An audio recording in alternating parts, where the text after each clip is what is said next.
Live, perhaps.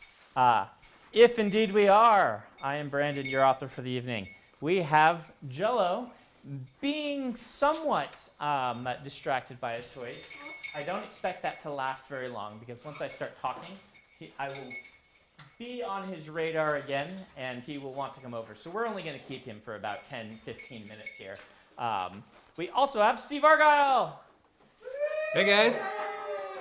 It's nice to be on again. Excellent and wonderful artist who apparently hasn't had enough of us yet. You're gonna have to Never. Thankfully. Don't eat the microphone this time, okay? Okay? Challenge accepted. You can be on my shoulder if you don't eat the microphone. Yes, they're watching you. They're really all here for you. That's why you had to come on for a few minutes anyway. You gonna talk for them today or not? He's a little shy about Steve being here. He was actually kind of hiding in the corner when Steve first came in. I'm not sure why. He decided, oh yeah, there is one button left on that arm that you could get. You're going to get it, aren't you? Come on. Yep, there it goes. There it is. He's going to take that. Did he get it off? Yeah, he did. He's going to take that up and play with it for a minute. Someday we will get this jacket refitted with Jello-proof buttons, but that has not happened yet. He's just going to eat them all off first. Do such things exist? I'm not sure. We can try. Titanium thread and titanium buttons. Really good at biting through metal. That's one of his favorite things to do. I think I told on the stream once, he's got one of these things hanging in his cage, but what he's done is he's gone and bitten off the rings on the bottom, so the wood just drops off. He thinks that is just the most fun thing to do. When you're not supposed to play with those, you're supposed to bite the blocks. Nature is terrifying. Yes. He very much likes metal toys. And so I've started at home just like hanging up a new piece of metal each day. Like I'll get a spatula, and he can't bite through a spatula. It's a little too big for him. So he'll play with the spatula for a while until he decides he can't bite through it and then get bored, and then I'll hang up like a screwdriver. So this is how we keep him entertained nowadays. He once in a while will like one of these toys, and we'll work on them slowly. But they aren't. You have to let go. There's not any more button left for you to get. There's not any more button. Oh, now you're going to talk? Yeah. You know I have treats for you. Yeah. All right. Let me pull them out. Oh, dragon. There you go. Good job. That's a big treat. I should give you smaller ones, but you didn't give me much choice. Yeah, I'm putting you up. So yeah, he's very talkative bird normally. I'm gonna slice that up, give him smaller treats. But when he's on stream, he can be a little bit shy. How was your holiday? How does he know the cameras are on him? Yes. What's that? How does he know? Yeah. Because I pay attention to him differently when the camera's on. He doesn't actually know the camera's on. It's when I'm talking. Like he is a monster when I have to do some sort of interview or something like that. Because during most of the day, he sits on my shoulder and is just kind of nice and quiet. Occasionally flies over, demands some stretches, and then flies back to his perch. But if I start talking, he's like, we're making noise now. We're talking to people, and then just... So when I start talking, it draws his attention. You can see he was just kind of playing over there until the stream started, and now I'm talking to the people on the internet. So yeah, there's like a quarter of a piece of one button left on that sleeve that he is. It's enough. It's enough. It's like he's offended by the existence of a button that he hasn't been able to chew off yet. A completionist. Yes. And at home, I have like overshirts that I wear that don't have buttons for when I have him out. But I don't have any sports coats without buttons. This will be the first. Yeah, it's gone. You got it.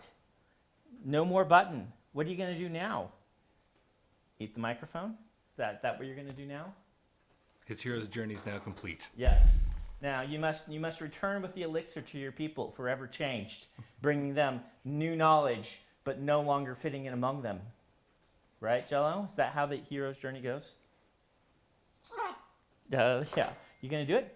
You have to put your wings out if you want a treat. You have to be the dragon. Good bird. That was pretty good. Mm-hmm. Yep. He's his pronunciation is improving. The new one we're working on is hanging upside down and saying Spider-Man. That'll be his newest trick. Because he does, we've turned, a lot of people will just call it wings when they lift their wings out. You can't have that. But of course, we need an appropriate term for it. And of course, a lot of people say wave, but we say use the force. Good bird. And so he instead is a Jedi bird. So we needed a superhero reference, and we were going to go with Batman, but he's bright red. And besides, Spider-Man spends much more time upside down than Batman does. So we're working on Spider-Man. With those feet, Daredevil could Yes. be a good one as well. That's true. Yeah. The more people know Spider-Man. That's true. And Spider-Man is a much more personality like this bird. He is not the brooding type, if you can't tell. He is the perky type. So. Disney's coming to our rescue with the Star Wars stuff. I mean, So long as it continues. yeah. They announced How many different? Oh, yeah. Like 3 or 4 new Yeah. Star Wars series, like 20 something. They're like, Marvel wow, you guys series." like this? You actually like this one? Okay, we'll do more. More and more and more and more. So, hello. Yeah, there's no buttons there. There's one lower down, but I'm gonna try to not let you have that one. Emily's going to come get him in a few minutes. So enjoy him while you can, stream, because now that he is flighted, we are working on teaching him to stay on his perch. But that's going to be a long process. It's like, he really wants to be with us at all times, particularly if I'm talking or something. And so where we're working on it is in the bedroom where I say, go to your perch, and he flies up and gets a treat and then stays there, hopefully. You can't have that. You can't have it. No, you can't have my glasses either. I know. It's so mean. All these things you can't play with. Yeah. Look at the things you can play with. He would want me to sit here all day. Let him Those play aren't with toys. forbidden. Yeah. The forbidden fruit is the most delicious. Uh-huh. So maybe eventually he will be able to come on the stream for longer periods, but until then, we have Steve. I am not nearly as entertaining though. Yeah, you're a better artist, though. I don't know. Have you given him a brush? Yeah, I've given him a pen, and you know what he does with it? Breaks it apart? Breaks it apart and drops the pieces to the floor. So maybe that's a modern art statement. Yeah. Yeah, Hey, he's very into the plight of the modern artist in a consumer-driven world by making a statement of breaking his pen. That's what he's doing. He's creating the installation and doing performance art at the same time. Yeah, exactly. Just That is a incredible. smart Genius. Yes. Yeah. Genius level art. Except for, of course, the fact that that's what he does to everything. So it's basically, maybe it's a statement on consumerism, right, Bird? There. So, speaking of Star Wars, Yeah. did you guys hear that EA doesn't have exclusivity for games anymore? I did hear I did that. see that, yeah. I haven't played any of the recent Star Wars games, EA or not. Didn't really. I think people are excited by that. They've started up a new version of LucasArts, except they're calling it Lucasfilm Games, I believe. But, whatever. The EA era did have some games that people liked. I keep meaning to play that one that everyone's like, this is Star Wars Dark Souls, which is a good pitch for me, right? But I never got around to playing it. Was that Knights of the Old Republic or something like No, that? no. I played the Knights of the Old Republic games, and they're both excellent. But those are 20 years old. Yeah. Now. It was. I'm sure they'll say online I would recognize it. But you play as like a Jedi Padawan who has a cute droid, which is always Fallen Order. Fallen Order. Yeah. There you go. Thank you, Santiago. I can't pronounce your name. Yeah. I've So heard really good things. It's next on my list. I did enjoy season 2 of The Mandalorian. Yeah, me too. Yeah. I- We will not give spoilers for Mandalorian here, but That's I did good enjoy it. because I just got Jane finished through the first season. Okay. And she's enjoying it quite a bit, thankfully. Yeah. The second season's kind of where everything starts growing. I think I liked the first season better because it was more that small, closed world, single story. It's just a guy nobody really cares about, and Right. and the baby, and it really had that like old samurai western kind of feel to it, which I love, and I feel like that's the theme that always appealed to me about Star Wars. It was not like the galaxy is in peril, there's another Death Star. It was like the smaller Spaghetti smaller westerns. heroes. Yeah, a little bit. Yeah, I mean, it's a magic space western or a samurai space western, Good bird. and I feel like they really got back to that for me. Yeah, that was, the thing about it is, it has, like, one of my biggest complaints about network television is the episodic nature, right? But where I like it less is in a show that is pretending it's not episodic, but really is, right? Or is not allowing character growth in order. Nope, you can't have it. Oh, you're gonna get my ring instead. I'm Very going to smart. mute you a little bit Yeah. while he's there. Yep, because I'm grabbing it. It's like when they're like, we have character growth. Oh, we reset it at the beginning of next season. And Mandalorian isn't doing those things. It's very upfront with the fact that it is indeed episodic, and that that's a big part of it. But it does allow character growth and has done a good job with it. So thumbs up. It's kind of done. It's done the format that I normally don't like very much well enough that I like it quite a bit. Yeah. You mad that we're not talking about you now, or you just want that? Yeah, you want this. You can't have it. You can't have it. I know. I know your tricks. I know your tricks. I know you're going to go for my glasses and pretend that you were just going to try to eat my glasses, but in reality, oh, now you're mad. Yeah. Uh-huh. No, that wasn't one of your words. That was just something random. What? Do you need scritches now? But yeah, did just a really good job of that. So I'm pleased with it. Let's see, WandaVision comes out this week, right? I think so. So our first new MCU stuff in quite a while. That's going to be really interesting because they haven't Yeah. really said much about what this weird dichotomy is. Yeah. It's like Donna Reed plus the Avengers. So I'm hopefully optimistic. Yeah. I'm a little skeptical. That seems like it would be a hard thing to pull off. But the MCU has pleasantly surprised me a number of times. Oh, Jello. Oh, Jello. I'll check with Emily and make sure that she's coming.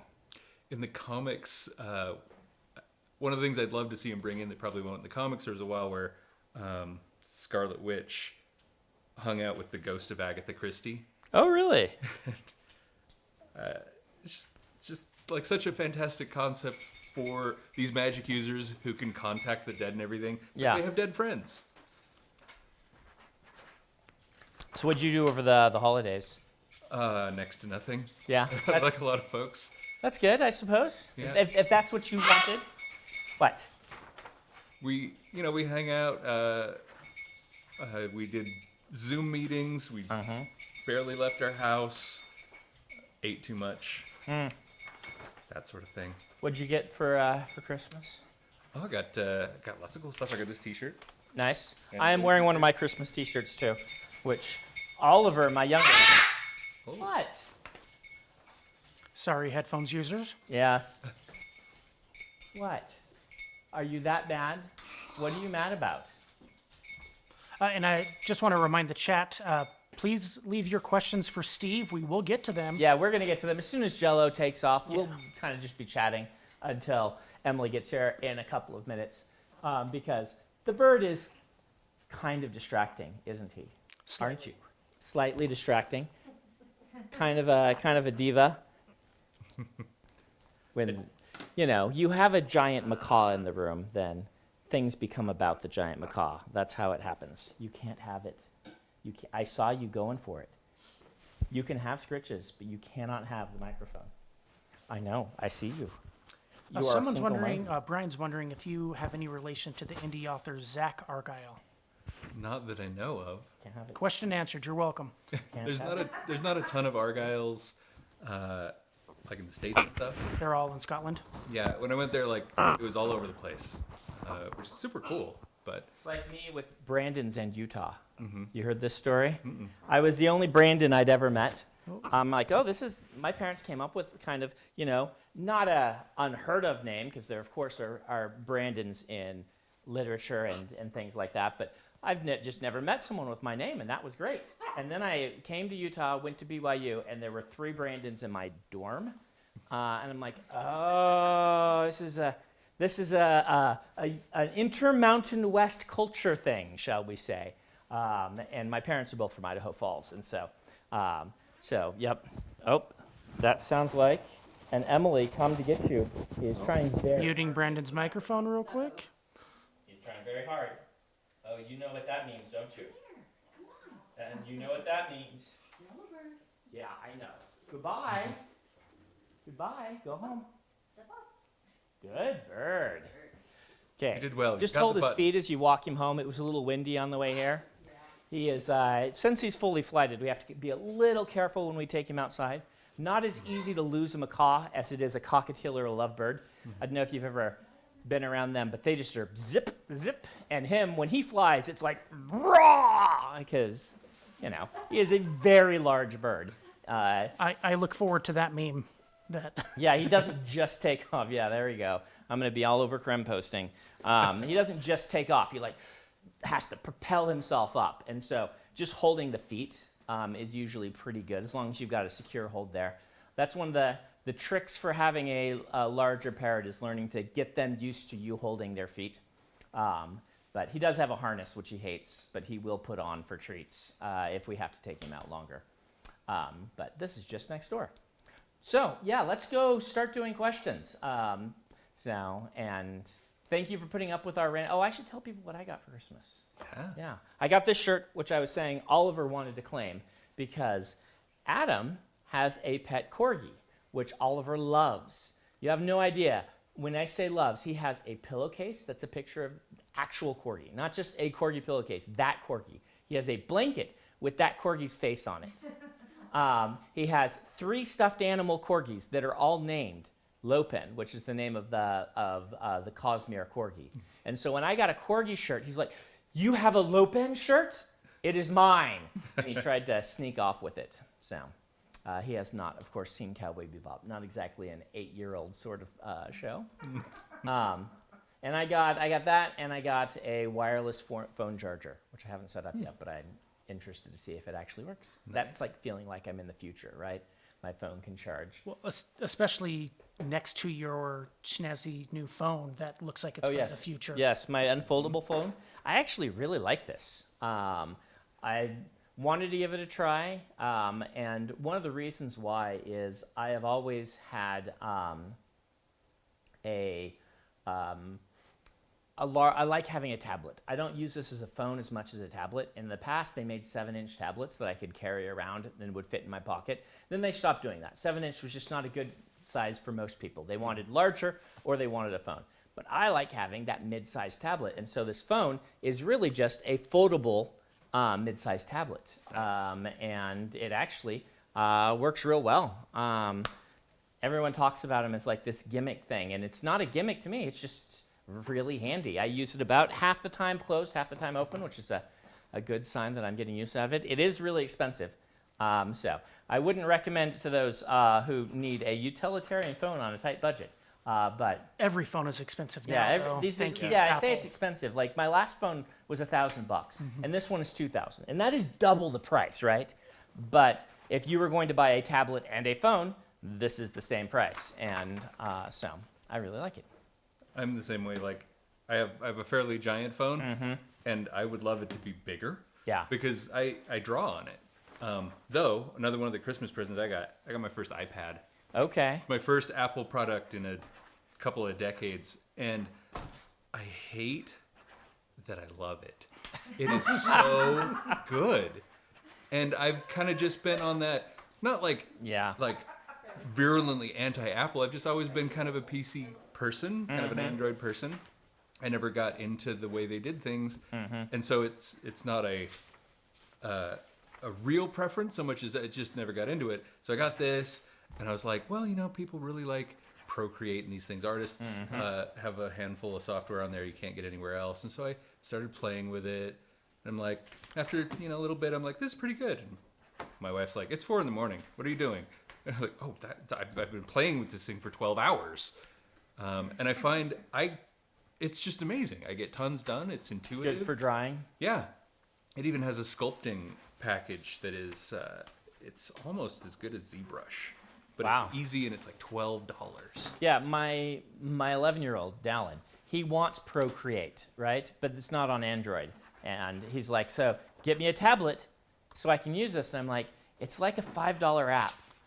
And we'd have to buy you a $1,000 iPad for you to use it. Is it really the best one? Apparently it is. It's really good. I'll show you this just because it's kind of relevant. I was just doodling in this little sculpting software. So this is just a little shard plate helmet I was doodling. Wow. That's a doodle, huh?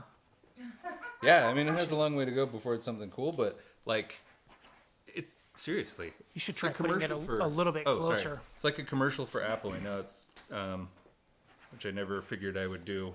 We always joke that when we buy Apple products, it used to be giving money to Steve Jobs. Now we give money to the ghost of Steve Jobs. Yeah. Because my wife is Apple, and I've had Apple things. I had iPods during the time of iPods. They were just the best you could get. But I've never really gotten into the Apple phone thing once they transferred to that. I was BlackBerry, and then when BlackBerries were on the out, I just got into Android and have had them since. But a lot of these devices aren't made for me because I would still love a physical keyboard, right? Like if I were going to type on a phone, which I've had to do on occasion, like there was an international flight where my computer died and I was really playing to get some stories written. And I did not have a notepad lately, or handy, so off I went on the phone, and I could make it work. But it was one of the newer phones where there just aren't very many phones with the physical keyboards anymore. And physical keyboards are just so much nicer. I loved my phones that had the keyboard flip out the bottom. I could write on those way better.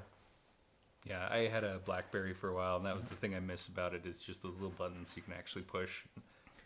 And this one you can fix. There's other annoyance of mine, but it's annoying to me that none of the native keyboards have like a move the cursor forward or backward one. You have to be like, you're trying to get the address line at the top. And you're like tap, and you're like one letter over, and you want to change. You're like tap, tap, tap, tap, tap.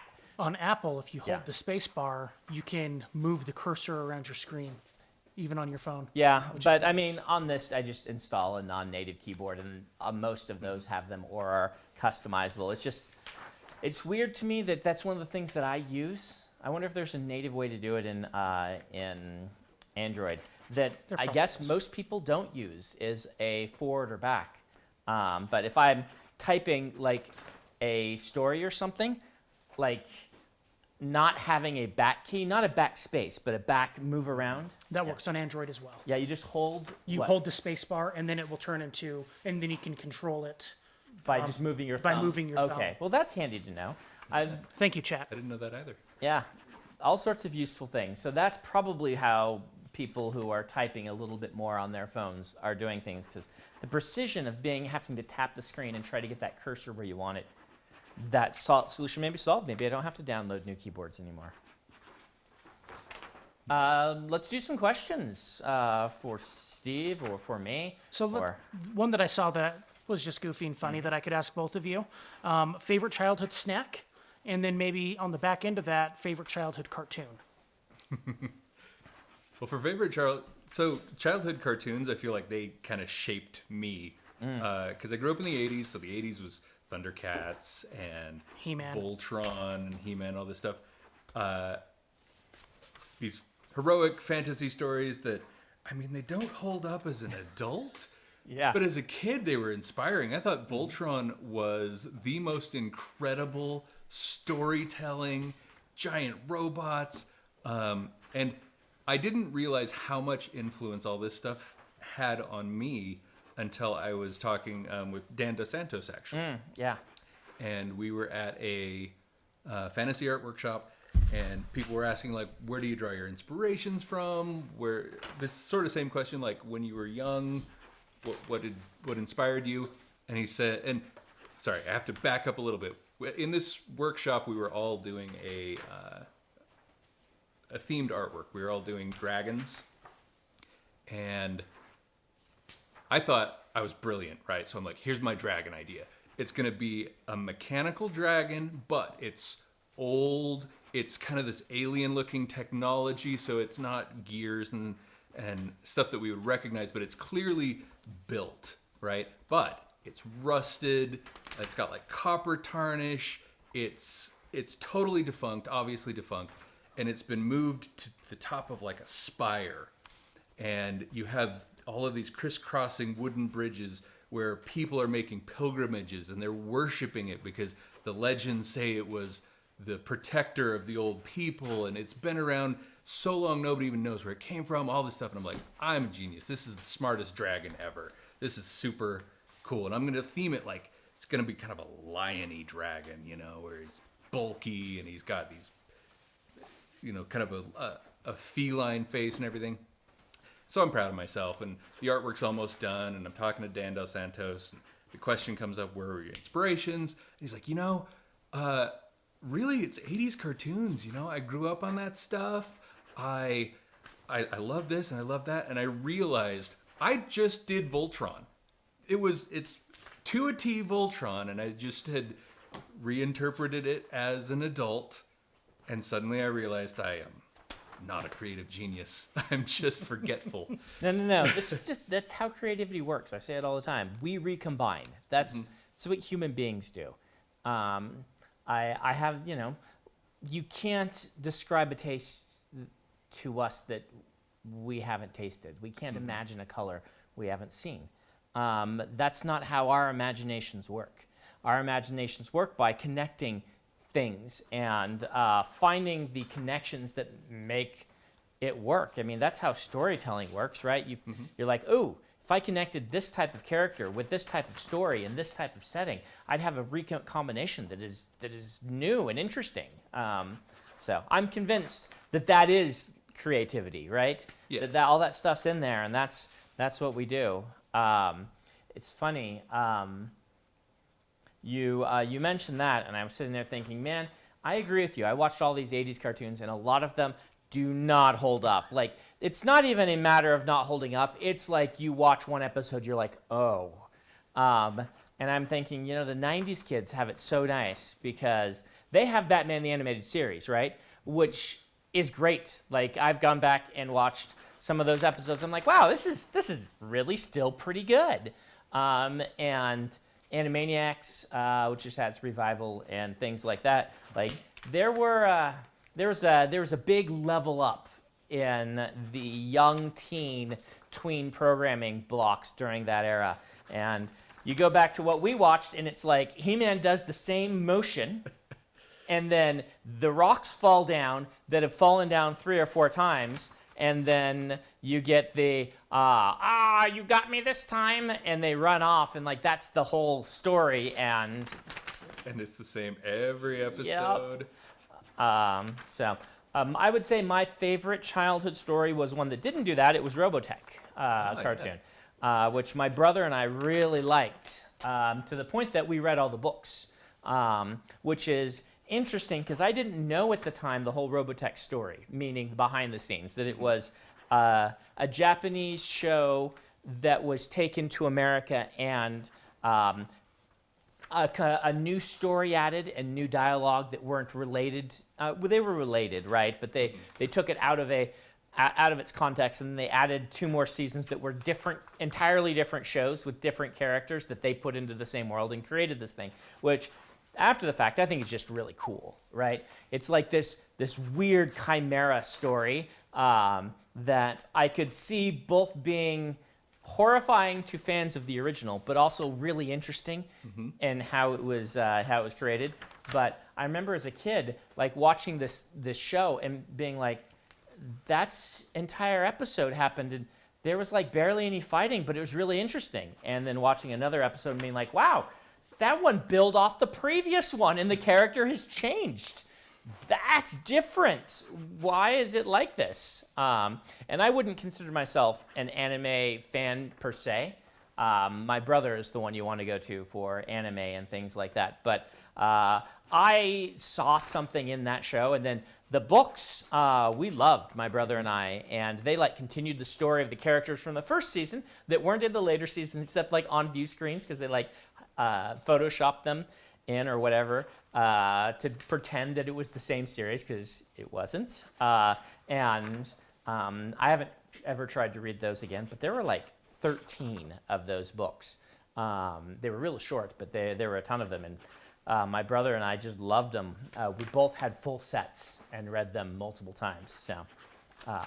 So thumbs up to that author, really getting us some good books as teenagers. So I would list that, even though I didn't watch it as much as the others, because finding out when Robotech was on was really hard in my around where I was. So I saw like an episode here and an episode there, and things like that. Favorite snack? I'm gonna go with the nostalgia product, the Planters cheese balls that went out of print for many years, and then they brought back and didn't taste the same because they didn't taste like my childhood. They probably were exactly the same, but what I have imagined in my head as being Planters cheese balls is something different. And so they are gone off into the nowhere. I think for me, when I was a kid, it'd probably be the handy snacks. Oh yeah. Remember those? It's just 4 little crackers Yep. and then some spreadable cheese. And And it then wasn't the stick that you ended up chewing on afterward. At least I did for a good hour. Well, I got a little bit, I don't want to say obsessive, but it was like the game to see if you could get the perfect amount so that you had all 4 had cheese, and every bite had cheese. Right. And you'd play with this stuff, you'd sculpt it, You need some high-level calculus to get it right. It's true. And then as an adult, it's all things sugary, really, like Twizzlers, Mountain Dew. Like I avoid sugar because diabetes runs in my family, but it is not easy. I just love Popcorn for me. Popcorn would be my favorite snack now.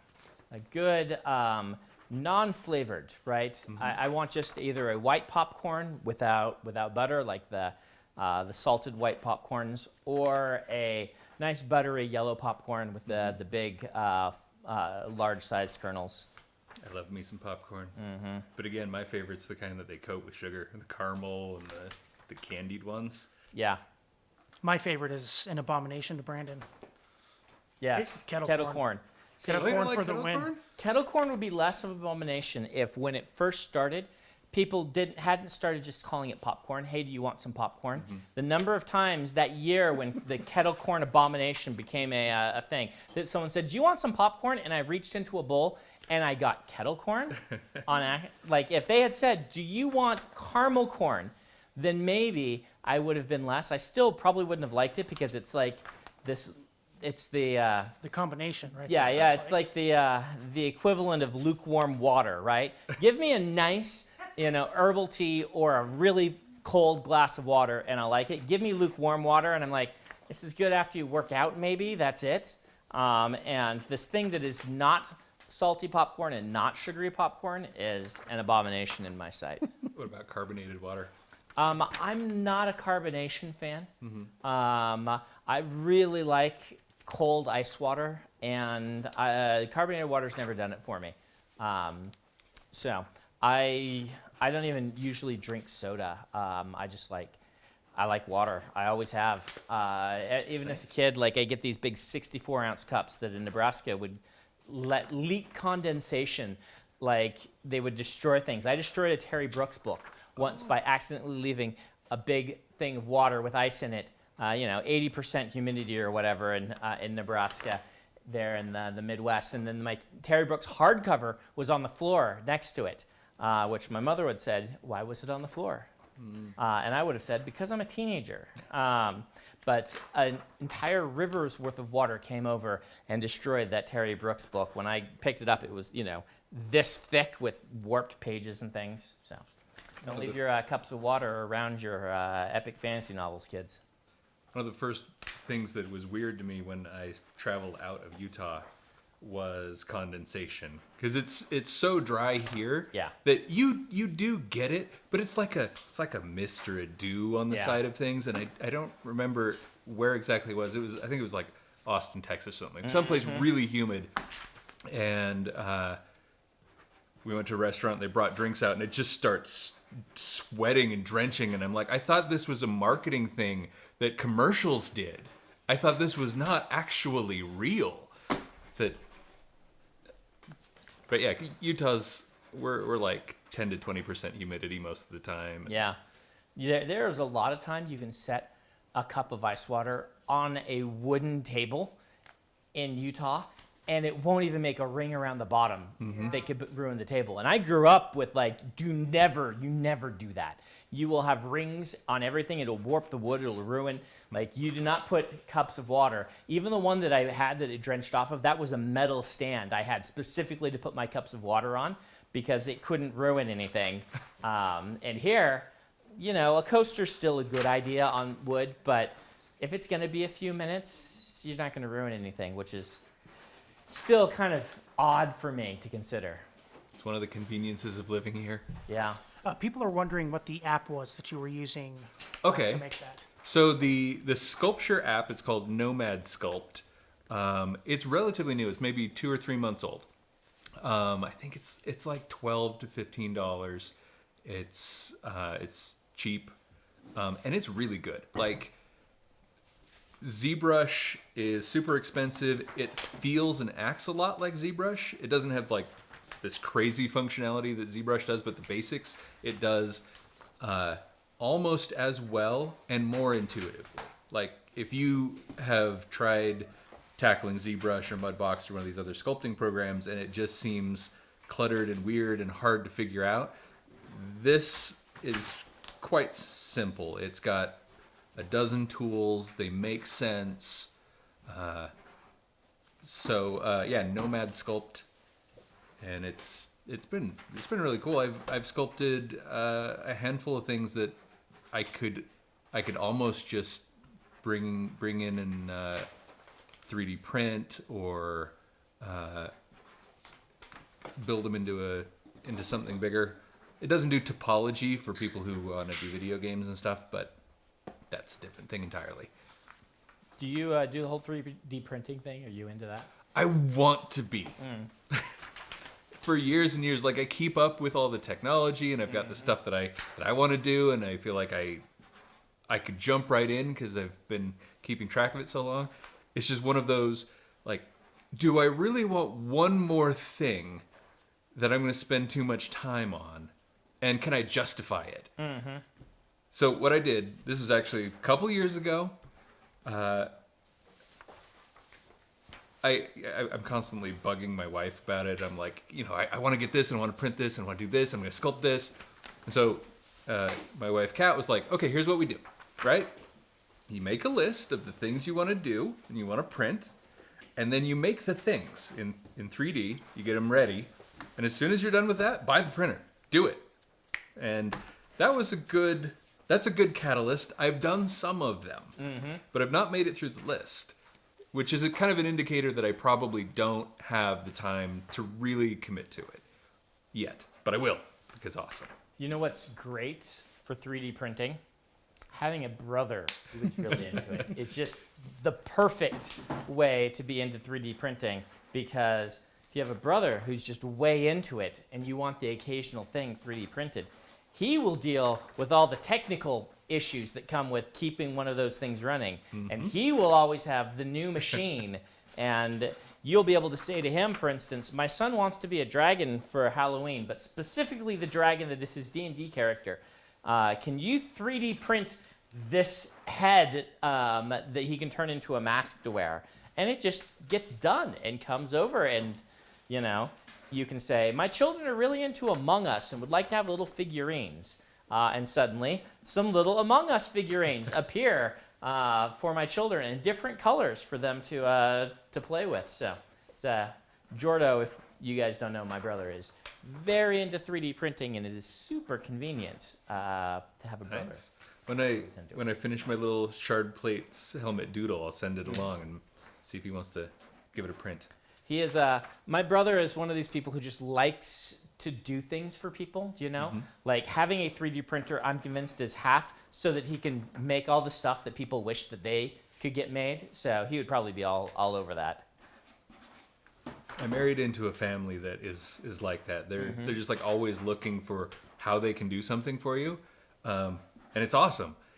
It's not the way I was raised, and so it's always a little strange to me, because I was raised a little bit more. You help when people need help, obviously, but you don't ask for help, and you kind of just do your own thing, and so it's hard for me when they're like, "Hey, how can we help you with something?" Like I'm fine. I'm not dying. What's going on? Yeah. No, it's my brother is naturally like this too, and I am more like you. I'm like, I'm just gonna do my thing, right? So it's always a little embarrassing because he usually has these fantastic Christmas gifts. Like he can just get the perfect gift for you, and he spends like all year thinking, what's the gift that I can get for these various people? And I am just not that type. If I run across something that is great, I will get it. But my gift to the family is usually every 4 years I take them on a big trip, and that's all of your birthday and Christmas presents for the next 4 years, which is totally a cop-out. But at the same time, you know, they get a very nice trip out of it. But yeah, it's sometimes a little embarrassing that my solution to something is generally just to throw a bunch of money at it and make it go away. And Jordan's solution to things is to come up with the perfect way to really get the most mileage out of the time and interest he's spending. Jane is like that too. Adam's wife. She's just really good and thoughtful with gifts. It's terrible for me Yeah. because I stress about getting her gifts, like, because she's so thoughtful. Yep. My wife is the same way. Though we've always had a weird thing about gift giving, like anniversaries, birthdays, Christmas, not a big deal, right? Half the time we just go out or do something like that. What we do instead is when we see something or think of something that the other person would like, we just get it and we don't wait. Yeah. We don't save the I idea. tend to do that too, right? Like I see a t-shirt that I'm like, oh, it's perfect for my wife. I just order it and I'm saying, hey, I got you a t-shirt. Yeah. I got her a Stitch t-shirt.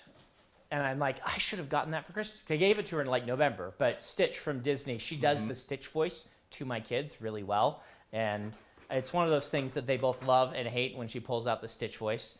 And I found a really nice Stitch shirt that said, you know, I'm not sleeping, I'm conserving energy or something like that. And just has him collapsed because she does that. She gets worn out by the kids much more, particularly over the holidays. This was right after they had been home from school for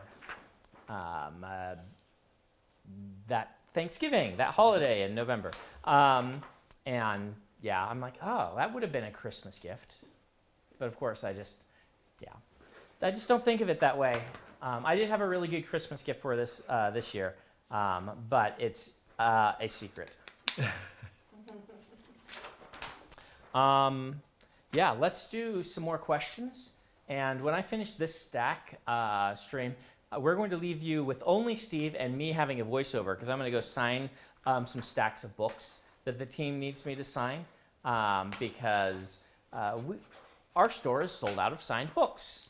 And I need to go sign those. And rather than make Adam do the weird dance we made him do last time of setting up a camera, then carrying it over or looping it over my shoulder when I'm doing the stacks of books. Like it's easier when it wasn't COVID because my team could just be bringing me stacks of books. And I suppose I could put on the mask and just do that. But since you're here, I will go to voiceover only, and you'll hear me like the voice of an angel speaking over Steve Argyle as you're going to show off some art, I think. We're going to talk about. Yeah, we've got a little bit to look at. Yeah. So I guess that's a good time to do it when you're Yeah. off of screen because we're Yeah. gonna, Pop it up on the screen. pop it up on the screen. Yep. And I'm like, I'll be doing that in just a minute or two here. So why don't you throw a question at us while we wait for that, and then we'll do the art after that question. Okay. Let's see. We have some thirsty people asking if you have a wedding ring or if it's the One Ring. I'm assuming thirsty. This is my wedding ring. I have kind of tapered fingers, and so they wouldn't stay on. So I just wear it around my neck instead. That's cool. Rather than lose it. So yeah, but it is kind of like the One Ring. My wife designed it. You can't. There's no way you could see it on camera, even at super close. But it's got a little design of a dragon and a tiger that symbolize the two of us. I don't know which is which, and I asked her, and she doesn't either. But I guess we are dragon and tiger. Cat is awesome. She is. She has to be the tiger, right? I mean, her That's name what is I Cat. would think. Yeah. So. And when I was in Korea, you'd see this famous style of painting, and they did them a lot for tourists. But I was led to believe it's based on some classical famous paintings because the paw of a tiger, like reaching down, looks a little bit like Korea and North Korea, like the peninsula. And China has often been represented as a dragon. And kind of like the lore and things like that, and so they will do this and be like it's the paw of Korea and the large snake of a dragon above, and you'll see these like mist covered things with the tiger like reaching down to bat at a dragon. So Korea and China, you guys probably have seen. I have one of those hanging. Kara might have seen it. Yeah. I brought it back with me. And it was just a street artist one that a street artist did. It's very, very nice for street art, right? But I assume they're based off of some sort of famous thing. Maybe it's just a story they tell tourists. It's cool though. I am going to go sign books, so you can put up that art, and you will still hear me, people. You just won't see me. The coolest bit of street art I bought was we went to Chiang Mai, China. Sorry, not Thailand. Sorry, Thailand. And we bought a painting done by an elephant. It was a self-portrait. And Yep. We watched him do it. Because I'd seen those and I was like, do they really do it? You know? Or is this kind of a touristy thing?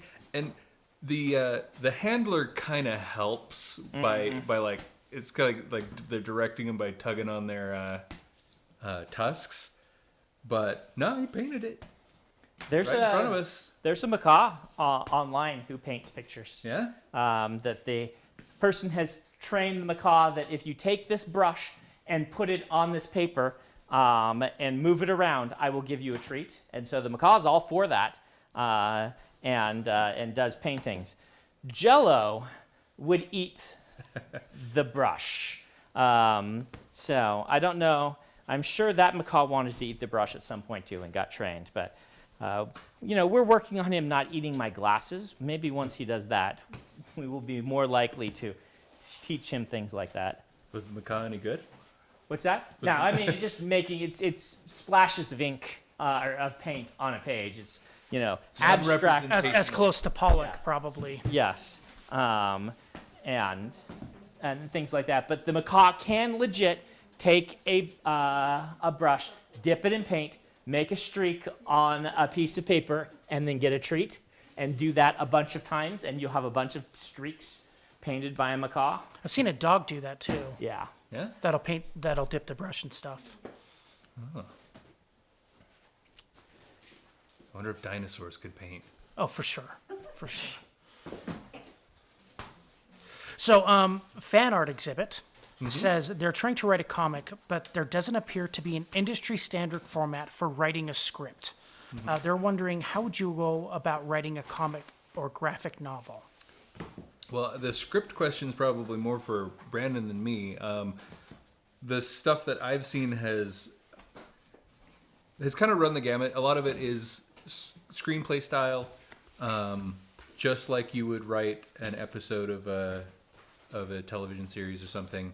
But I've also seen stuff that's much looser, where they just kind of write a story and they're like, on this page maybe we have something like this, and then they let the artist decide how to break it down.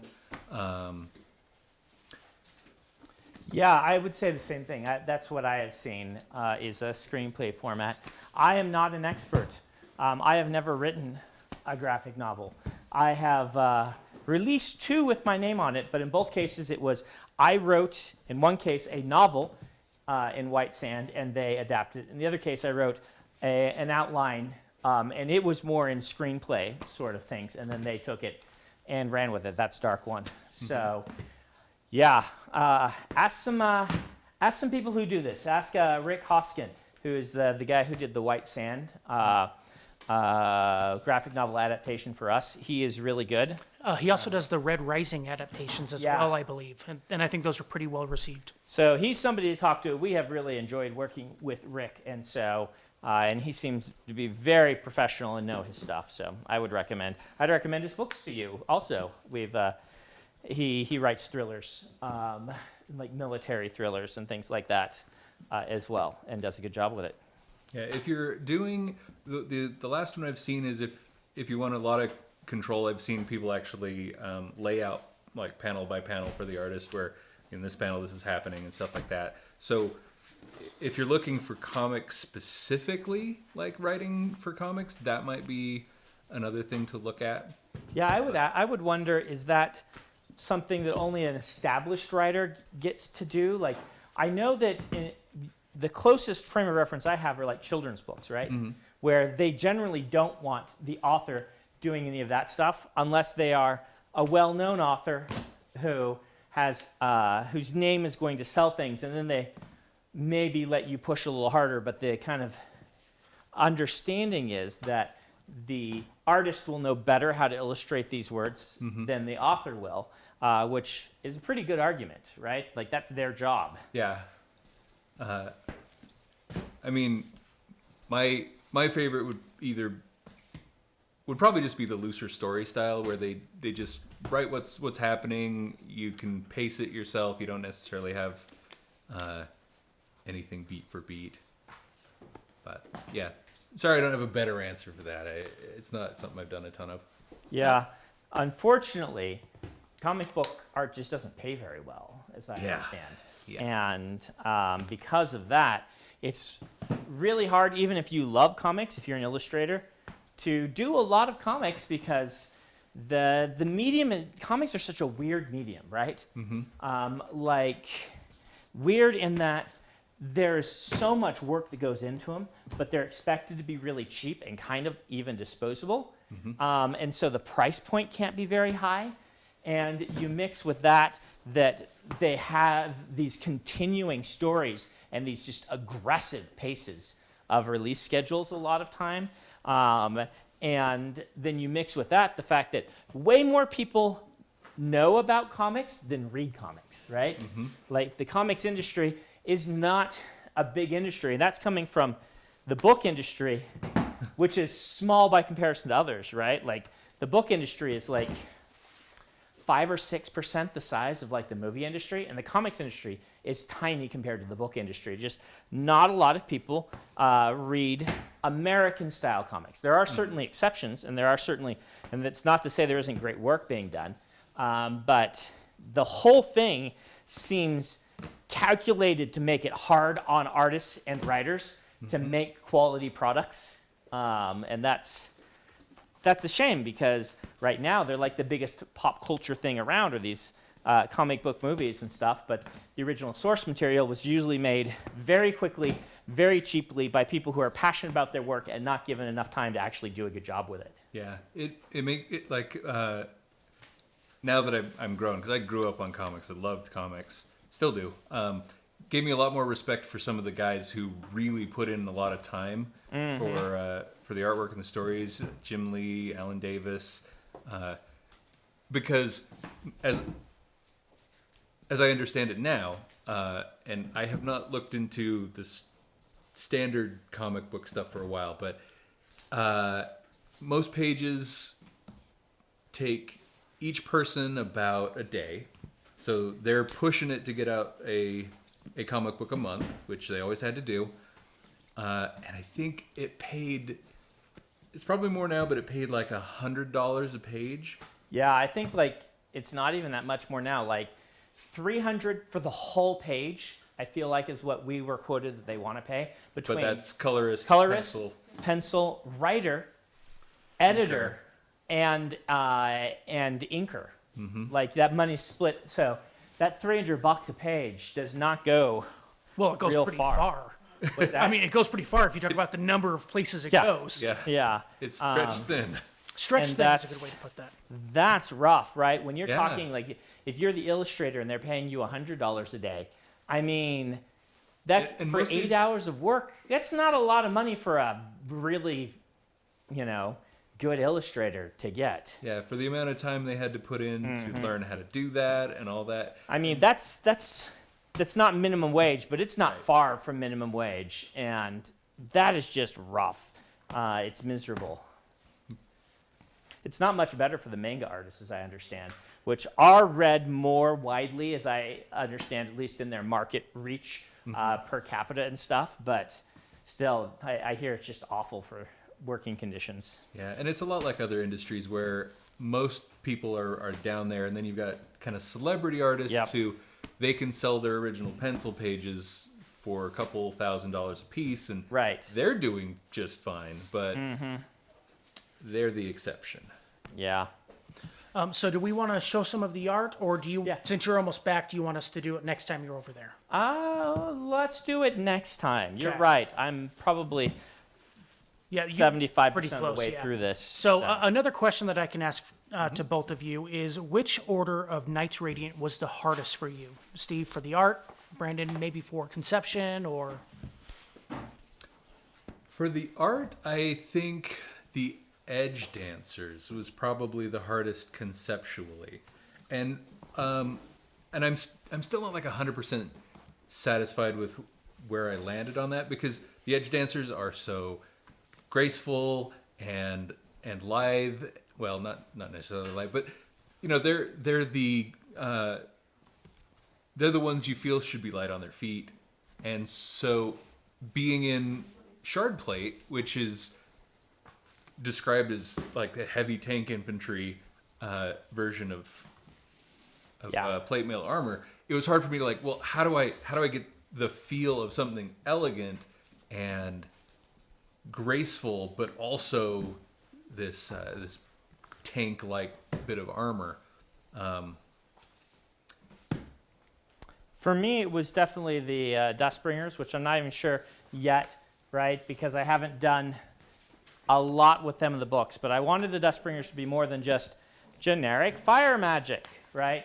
Which, not that people haven't done great things with generic fire magic, that they have individualized and whatnot, but kind of the whole idea behind the Surges and the Stormlight Archive is that they are using as the elements of their society and the fundamental forces, things that you wouldn't normally see as magic systems in a fantasy novel. And generic fire magic didn't fit into that schema very well. Dustbringer's artwork for me was, it just sort of, there's just a picture in my head. That never happens to me. I just kind of knew what I wanted them to look like right off the bat. Yeah, you nailed that one first try. Thank you. When Just- Isaac showed it to me, I'm like, ooh. So good. Oh, thank you. Yeah, I think that's my favorite of all of them. So, yeah. Thank you. Normally, for me, like for artists and people who feel like doing art, the idea of you get a picture in your head and you commit it to paper, that is not a thing that I have ever really experienced. For me, it's building little bit by bit by bit. It's figuring things out. It's problem solving. It's a lot of you take your big problems and you break them down into smaller ones, and I feel like that's not advertised enough as a method most of us use. We like to have that that narrative that there's some kind of inherent talent. There's a muse. We just see things in our head and make them happen or whatever. Most of us don't. We build it one piece at a time, and that makes it both easier and harder because if you just get started, you can go and you can eventually land somewhere. But at the same time, when you come across problems that are more difficult, you're banging your head against a wall for a little while. Yeah, there's books are basically the same thing, right? A big problem-solving exercise mixed with performance art on an author who has learned how to sculpt a story, doing it kind of in real time for the first draft and whatnot. And it is there are stories that have just, I haven't really needed an outline. I just felt what needed to happen, and it's relying on instinct. More than a muse, I would say, it's relying on a heritage of lots of stories being told and knowing by instinct what to do next. And a lot of authors just work that way all the time. Most of the time for me, I need to work more on an outline to say, what's really going to make this actually interesting to read? What structure can I impose upon all of this random assortment of ideas that I've had for telling this story? Yeah, the problems and the questions get more complicated. It's, for writing, I imagine it's just what you say, where it's how do you differentiate, how do you make this interesting when we've seen stuff like this before. And art, it's the same thing. Like if your problem is you need to paint a super cool dragon, in your early days is, well, how do I make a thing look like a dragon? That's the problem. Yeah. But the further along you get, the more complicated and nuanced those questions get. Because, oh, sure, I can draw a dragon like everybody else has drawn a dragon, but how am I going to do it where it's somehow different, says something? How do I create a narrative if it's just a picture of a dragon? And so it never gets easier, it just changes, I think you should prove you can draw a dragon since you have paper in front of you. I do. I brought paper because I thought maybe if you guys wanted me to sketch something while we draw, because I'm not always great with the conversation. You I like are doing it, but great with the conversation. I enjoy hanging out with Steve. well, I thank you. Thank you. But yeah, a lot of the artists I know, like in some ways envy you because, particularly with like just the doodling and practicing, it's one of those things that you can do to keep your hands busy while your mind is thinking about something else. And I can't do that with my profession, right? I can't like writing, because I'm creating words. I can't sit and listen to a conversation and be working on an outline.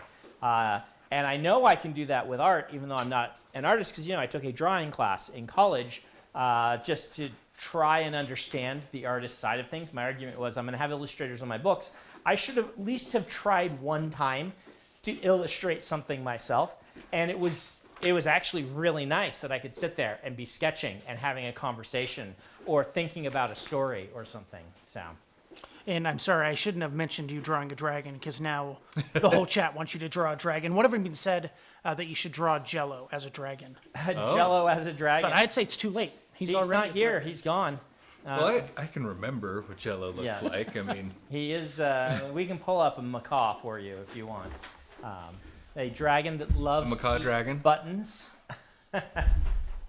He did actually find that I still have a button down here. He got half of it last time. He got a half of the half of this one. So there's one more button, full button, remaining on this jacket on the side that he normally goes on. So why don't you hit us with another question? Okay. By the way, stream, we will eventually get a setup where we'll have a third camera at some point in the future. So we can, like, if Isaac's here or if Steve is here sketching, you can watch the sketch. Or it'd be fun to be picture in picture with that. Yeah, we will do that eventually, is the plan. But our next major level up is we're moving a lot of the stuff down here in the basement at Cosmere House, which is our office building, into a dedicated warehouse. And that's going to turn this space that I'm sitting in right now into up for grabs. Well, not anymore, because Adam has grabbed I have it. stolen it. And it's going to turn into a studio of some sort with a permanent camera setup rather than requiring Adam to come down and reset these things up for every stream. Though I'm going to have to do that anyway for the next 14 weeks. Well, because Because- of your BYU class. Oh, BYU class, you're going to have to steal. We are going to, we have to I'm not doing the lectures as YouTube videos this time. We figure last year, we only want to do these every 3 or 4 years. There's no reason to do them every year. But because of COVID, I have to stream the class to all of my students.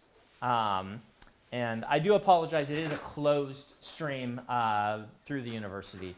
But we will be creating highlights out of each lecture. Maybe there'll be a 15-minute or 30-minute chunk here that Adam thinks will make a good stand on its own thing, and you will get to see those probably after the semester's done, whenever Adam gets them together. But we're going to be doing that from the Lair, the theater in my Lair. Have you been to the Lair lately? It has been probably 3 or 4 months. Yeah. Oh, it's going to look completely different. It's coming along. It's finally coming together and things like this. It's been like a 3-year process. I don't know how long ago those pits were in our yard that Peter took pictures of and posted. But for those who don't know what my Lair is, I am building an office for myself as an add-on to my house. But because I'm me, it is completely underground. And it's like 4,000 square feet or something like that. So we call it my underground supervillain lair. And I started planning it about 10 years ago. We broke ground 3 or 4 years ago, and it's taken this long before it started to actually even look like a real place. You'll see when the videos go up, like we have a theater, but there's no screen or seats. They were putting up the backing for the screen today, though. Oh, were they? Yeah. Okay, well. So that'll look a little I'm nicer. hoping they can have a screen up for tomorrow, so we don't have a bunch of speakers as your background. Yes, but I'm more interested in the am I going to have a whiteboard or not, which I hear You you're will have a trying. whiteboard. Oh, yeah? I'm going to get a small one that Kara's going to take over to the, not irrelevant Yeah. for the chat, but she's going to take it to the new place, and I'm going to order you a bigger one Eventually. to go forward with the other streams. Yeah. Cool. It's just hard to find big ones Yeah. locally. Yeah, well, and we need one that we can like roll into the storage at the side of the thing so we can have it there for future reference. So anyway, you'll get to see the lair, kind of. I know that was very interesting for everyone in chat. Yes. I know they seem to be very curious about things like the lair, and the various Cosmere pets are more interesting than us. Like posting a picture of Lopen on my my Facebook generally will get more attention than even me announcing a book being finished. Not anymore, I don't think. Yeah. Yeah, I think. Now they're tired of Lopen. We need new Well, Cosmere pets. the news for a Cosmere book is Is a big deal. something. Yeah, it's a Yeah. big deal. I mean, even you had a recent post last week that was at like 16,000 likes on Facebook, and I What think was that's that? What did I post? Was it the Brandon Sanderson shelf? yeah. Yeah, the Brandon Sanderson. Which we've posted before, but people really liked the post that you did with it.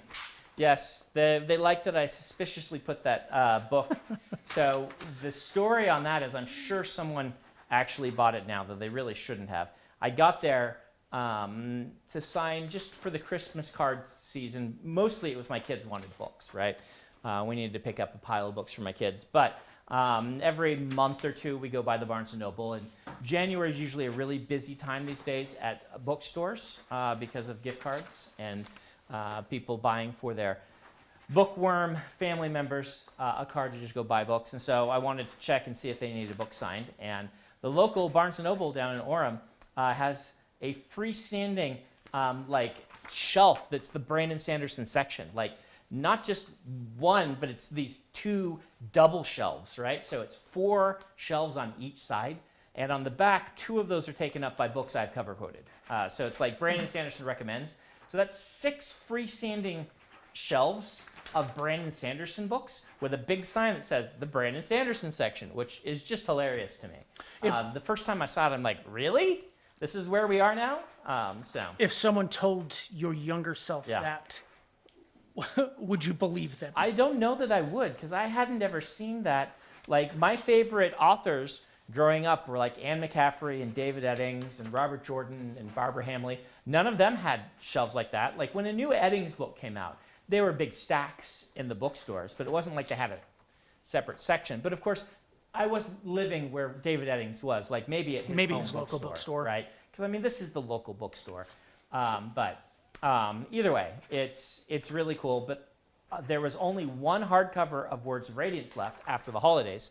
They had run out of that. There were no Way of Kings, I don't believe. Maybe there were. There were a few that they'd pulled out. They're all still back ordered from Macmillan. Yeah. Okay, that's what it is. That's why. Yeah. So we don't even have them either, do we? We have 5. We put in a big order, and we have 5 titles that are on back order. 5 titles on back order. Yeah. It's Yeah. just the paper shortage just because of COVID. Yeah. I've been talking about this a lot on the streams and the blogs. Just COVID, because a lot of, particularly earlier last year, there was a big rush to get essential medical supplies, as there should have been. But what it did is it meant that a lot of the shipping that would have been dedicated to things like paper and whatnot got taken over by COVID needs. And then this causes this weird ripple where companies have a big interruption in their service, and so they either start doing something else or make far fewer orders. Like the supply companies, because they're like, well, we have all this leftovers that we can't ship now, but then that causes a ripple later on where it's like now demand is going back up and they aren't suited to do that anymore. It's the big problem with how so much of our economy lives on credit, right? Like if one thing goes down, then so many things go down. But one of the effects of this is getting books printed is just really hard right now. So a lot of things on back order. But anyway, story was there was one Words of Radiance, and it was thrashed, right? Like, it's the sort of book that would have been sent out weeks ago if it hadn't been the last copy of a popular series at that author's home bookstore, right? And so the spine was broken, the front cover was ripped, the book was ripped, like the cover book was ripped a little bit. It had obviously been dropped, and so it ripped it and broke the spine, and it was just in terrible shape. And I got this, and I'm like, don't buy this book, right? I wrote that on the front page because I knew they were just going to send it back, and new ones would come. And then my kids came over, and they're like, you're signing books. Why don't we ever get to sign books? I'm like, you didn't write these books. And they're like, we want to sign them anyway. So I'm like, you can sign this one that is broken and getting sent back. So they all signed it. And then they said, they're like, you can't send this back. You have to put it on the shelf. We signed it. We did all this work. We wrote our names. And so I wrote some other wacky things in it. And then I wrote actually on the bottom of the book, like across the pages, don't buy this book.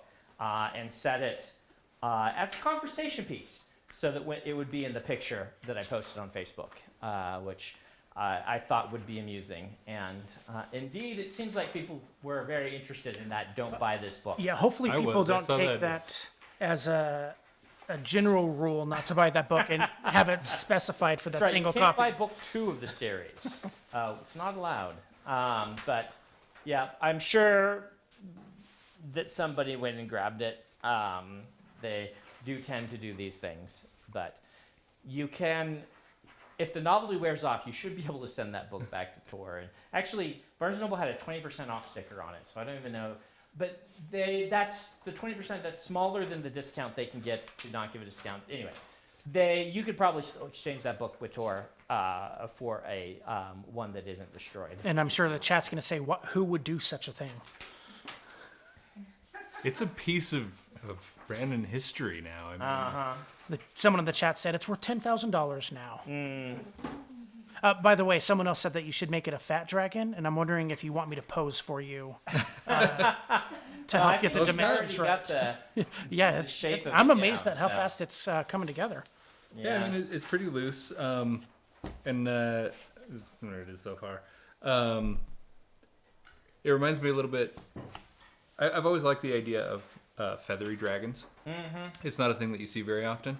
So I'm doing a little bit of that. And it's reminding me of Martha Wells' series, the Cloud Road series, where they have a species called the Rakshasa. And they're kind of these reptilian humans with big dragon wings, but the dragon wings have feathers, and super cool. Do you have any cards in the new Magic set coming out whenever it comes out In- next week? In Kaldheim, I think their Norse set. I don't think that I do. There are some pieces coming up that are nondescript enough they might be in Right. Kaldheim, but I don't think so. Okay. Partially because so much of Kaldheim is really themed and branded that the stuff I have coming up is either clearly in the A set different that it's theme, in, Yes. or it's not. It's. I think it's going to be outside of the standard set stuff, so it might be for a promo set or something. I got my Wizard Coast Christmas card. Oh. Because they one of my requirements for writing the story for them is that they send me their Christmas card every That kind of every Christmas year. card. Yes, they're the regular Christmas card with pictures. Looks like various cards. Yeah, that one's a Magic card, and other things from various Wizards of the Coast things with Santa hats on. You should throw that a little bit closer. Yeah, so they can find it online. Oh, okay. But this is called Top Deck the Halls. Decorated cards in your hand have Miracle Snow Mana. Beginning of your upkeep, if you control 12 or more decorated permanents, you win the game. Decorated is defined as promos or cards with alternate art or foil cards. And so, Oh, that won't take long. yeah. So once you can, if you can get, that'll actually go in the Commander Cube because I have this sort of foil card sub-theme. If you can get 12 of them and play with that, you win. But you have to get Snow Mana somehow. So, not sure how they would do that in my Commander thing. Maybe I have to add some snow stuff. If you're not familiar, Magic has this like long-running. They didn't do it for a long time, but they did a set called Ice Age where they had different types of lands that were covered in snow that produced different types of effects. And I find it very fun, and they're bringing it back for Kaldheim. So this is probably why they did a snow-themed. I mean, it makes sense for Christmas season. That looks like a fun card. Other questions for us? Quick question for Steve. How many Magic cards have you done? If you know. Off the I don't top have of an your head. exact number. It's somewhere around 100. Okay, that one was for me. I was just curious. Yep. For those who haven't heard the story, I met Steve because I was signing books in the airport back when we traveled. Back when that was a thing. In the before times. At in the Salt Lake City airport. And his wife, Kat, was browsing the fantasy section. And we got in a conversation because I'm like, hey, these are my books. She's like, really? My husband does artwork for this game called Magic. Have you ever heard of it? And I'm like, my favorite game ever? What cards has he done? She's like, oh, this one. I think she said one, the Chandra you did that was like the first big Chandra Planeswalker. Ablaze. Yeah, because you hadn't done Lily on the Veil at that point, I don't think. Maybe you had. And Scryfall says 97, according to the chat. Wow, there you are. All right. Nice. Maybe you had. Anyway, she Scryfall's brought up the great. Chandra. I'm like, I have that card. I need him to sign it. And then she introduced me to you. And it's kind of bizarre that we don't live that far apart. And like it's like a 7-minute drive or something. Yeah. Not as close as Howard Lyon turned out to live, which was a block or two from my house. Yeah, you could probably throw something and hit Howard. Yeah, and I've tried. had no idea that he lived there until, but yeah. Unfortunately, Dan Dos Santos, despite our best attempts at luring him over here, he seems like he used to be in Utah like every month or two doing some sort of thing. He lives on the East Coast, and I'm sure a very lovely place. I haven't been to it, but he's invited me. So Paul says to you, Brandon, did your first books have magic systems comparable to your current systems, or is that something that you've had to improve on gradually? I think they did get better, but my very first book was White Sand, which had a pretty rigorously done magic system of my current style. One of the things I've gotten better at is back then I would just throw things into magics without having a lot of framework. Part of the magic would have a good framework, and then there's this other thing that I wanted to be part of it.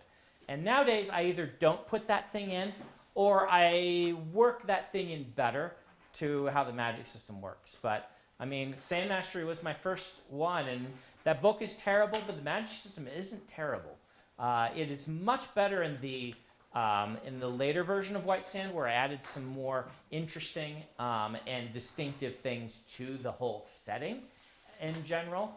Like one of my favorite things were the armor coming from these creatures to whom water melted their chitin, and so water was this big deal that worked very well in this kind of desert environment. That you could throw a bucket of water on a knight and melt his armor because it was made out of the chitin of this creature. Do I say that right? Is it chitin or is it? I think it's so, chitin. Yeah, I think that's the way it said. But either way, the armor made from the super strong shell of this creature also is very susceptible to water, and so steel was Just like very witches. difficult to get a hold of. It would obviously be better, but it also got really hot in the sun and things like this, and it wasn't armor you necessarily. So it had this like cool aspect to it that we had pneumatic crossbows and things that would shoot water at people to melt their armor and stuff like that.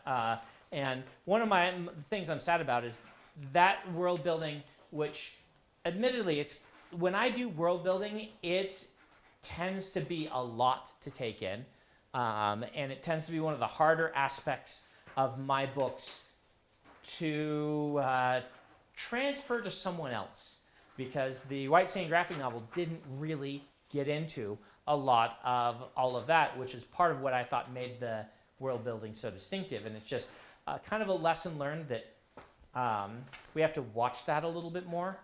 I mean, it's like when they did the original BBC attempts at adapting Terry Pratchett.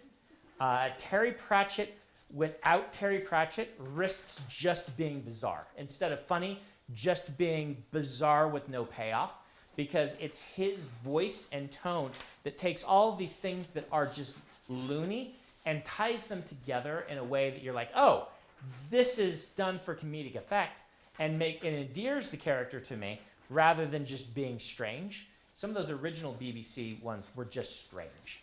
The only adaptation of Pratchett I've seen that's worked was, of course, the one that Neil Gaiman wrote, the Good Omens. And there, it did the same thing. The humor tied it all together in just the perfect way. But I worry that Brandon Sanderson without Brandon Sanderson, what's going to happen is the world building is just going to feel random and not fit together, because whatever way my brain works, the world building kind of locking together is one of the things that I love.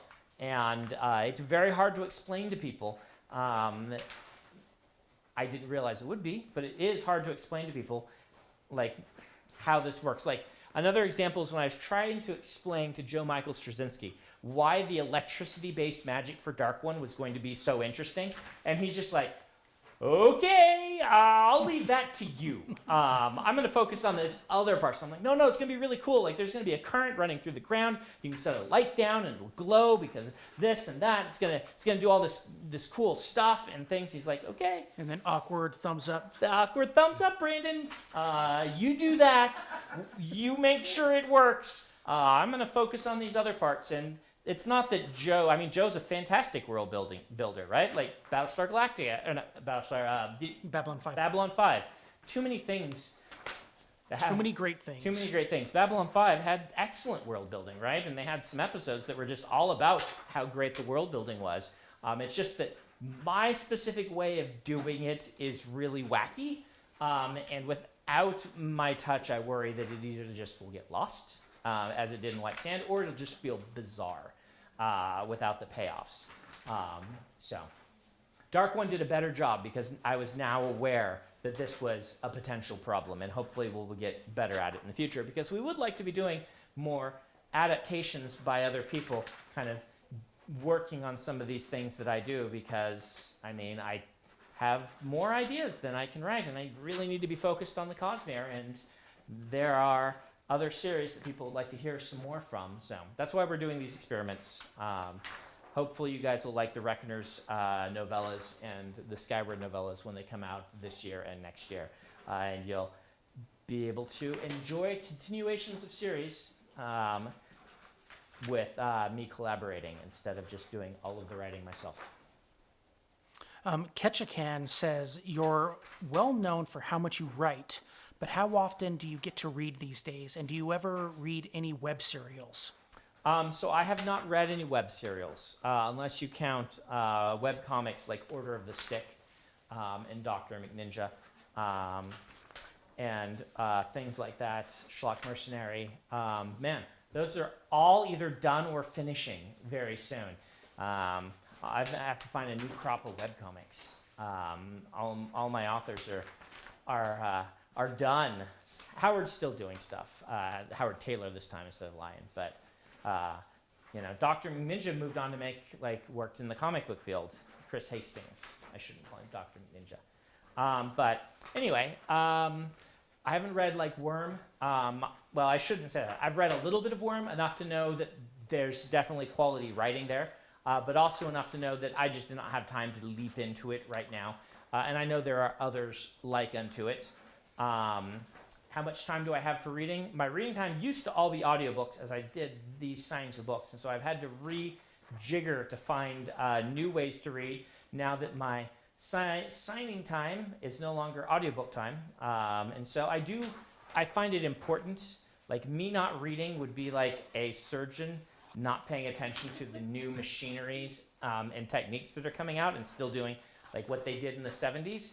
And I find that authors tend to, if they don't read, calcify into their ways and get passed by the ever-changing landscape that is mass media. And so, yes, I do read, but it's been tougher to find the time lately, partially because my kids have been around and because I needed to finish Skyward. Which I should mention, I did finish. Yesterday I turned it in. Nice. The second draft. So that is good. Yesterday was my deadline to turn in the second draft if we wanted to have the book come out this year, Skyward 3. And so I did meet that deadline. It did require more writing over the holidays than I think many people would want to do, but it's what I enjoy. So, but today, I spent working on finals for my students from last year because I promised them I will get them to them within 1 year. And we are now 3 months away from that 1 year deadline. And I only have 4 left to do. So I've gotten most of them. When I say finals, they send me 5,000 words of material, and it takes me a few hours. And so all of my reading over the holidays actually was working on finals because it takes me 2 or 3 hours sometimes to get through these, between 2 and 3 hours each. And when we got into the holidays, I had 11 of them left. I had only done 4 in the intervening months. Oh, well, it's not like you had anything going on. I do have things going on, but I also like to keep my deadlines and my promises. And so Makes sense.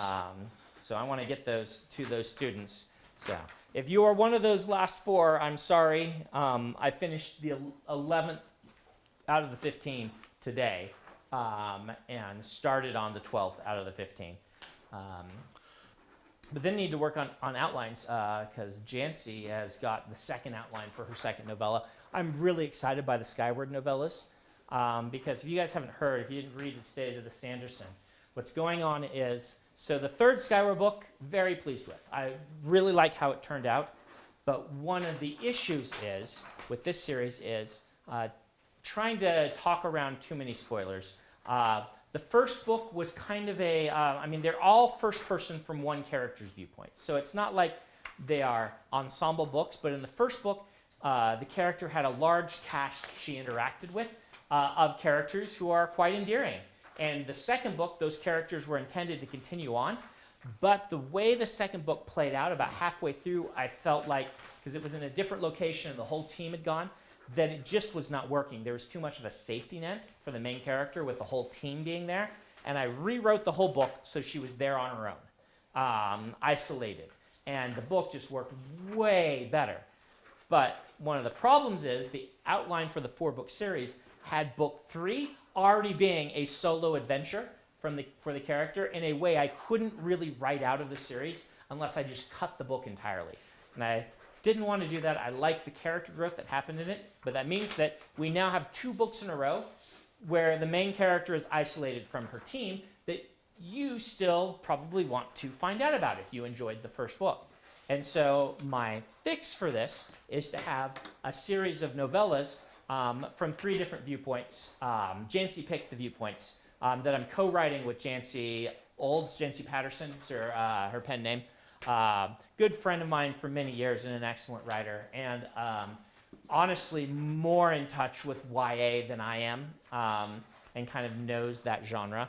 And I went to her and said, hey, would you pick 3 characters that you really want to tell about from this other group and write 3 novellas that kind of progress the story so that it's one long story but from in 3 chunks. And she was really excited by this idea and is writing these. So basically, at the time book 3 comes out, we hope to. No promises on timing on these. I have to let Jancy write at her speed. She's a writer that writes at a good pace, but I want her to have the freedom that she needs.